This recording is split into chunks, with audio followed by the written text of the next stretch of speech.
इसलिए क्योंकि मुझे लगता है ये मेरा फर्ज है, यहीं रहकर उनका इंतजार करना। तुम दोनों ने मेरे लिए जो कुछ किया, उसके बाद तुम्हें अपना दुश्मन कहना बेवकूफी होगी। सही कहा। और हाँ, सिर्फ तुम ही नहीं, अगर मैं भी मदद कर सकती तो जरूर करती, लेकिन नहीं कर सकती क्योंकि मैं एक एंजेलिक नाइट हूँ। हाँ। मुझे नहीं पता मुझे क्या करना चाहिए। जहर दिए जाने के बाद से मैं कुछ ज्यादा ही परेशान हूँ। मैं इसी सोच में पड़ी हूँ कि मेरी सोच का अब क्या मकसद रह गया है। मैं जीगन के खिलाफ हथियार उठाकर लड़ना नहीं चाहती थी, मैं उसके साथ रहकर उसके लिए लड़ना चाहती थी।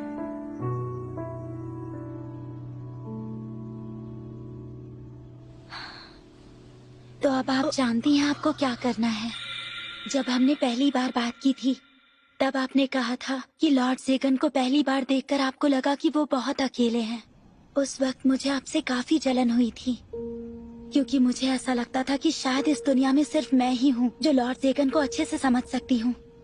पर एक तरह से मैं खुश भी थी, क्योंकि इससे साबित हुआ कि ऐसे लोग भी हैं जो उन्हें समझ सकते हैं। तुम सच में बहुत बहादुर हो चुकी हो। ज़ेगन और तुम्हारे बीच का प्यार ही इस बदलाव की असली वजह है। अब आप अच्छा महसूस कर रही हैं? हाँ बिल्कुल।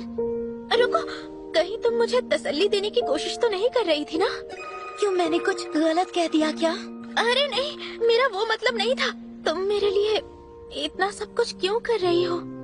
वो इसलिए क्योंकि मुझे लगता है कि हम दोनों दोस्त हैं।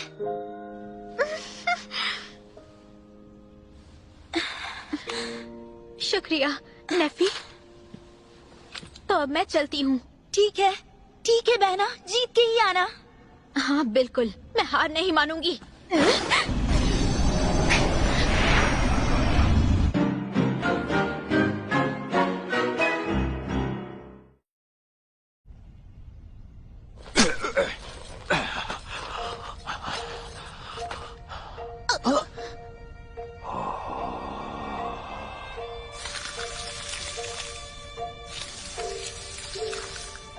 इसके घाव खुद ब खुद भर रहे हैं।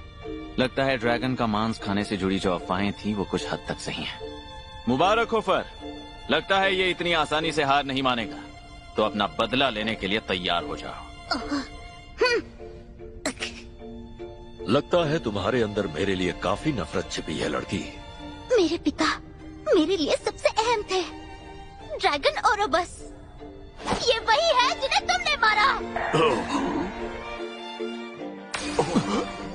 वो महान ड्रैगन जो सदियों तक जिंदा रहे, वो महान ड्रैगन फर के पिता थे।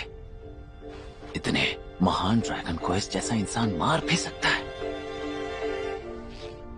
मेरे पापा ने लोगों की मदद और उन्हें सही राह दिखाने के लिए ज्ञान का इस्तेमाल किया, जिस वजह से लोग उन्हें विद्वान ड्रैगन कहने लगे। एक दिन कुछ एंजेलिक नाइट्स उन्हें मदद के लिए बुलाने आए। मैं नहीं जानती वो आखिर चाहते क्या थे। बिना कुछ जाने मेरे पापा उनके साथ चले गए और उस दिन के बाद वो कभी वापस नहीं लौटे।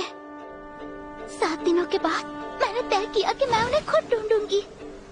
और एक दिन मैंने देखा कि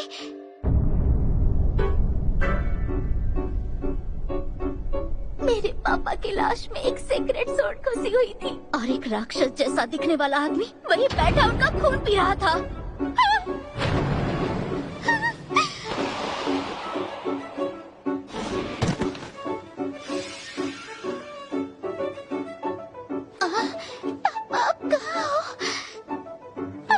मेरे पापा ने कई बार अपनी शक्तियाँ और अपना ज्ञान का खजाना इंसानों के साथ बांटा है।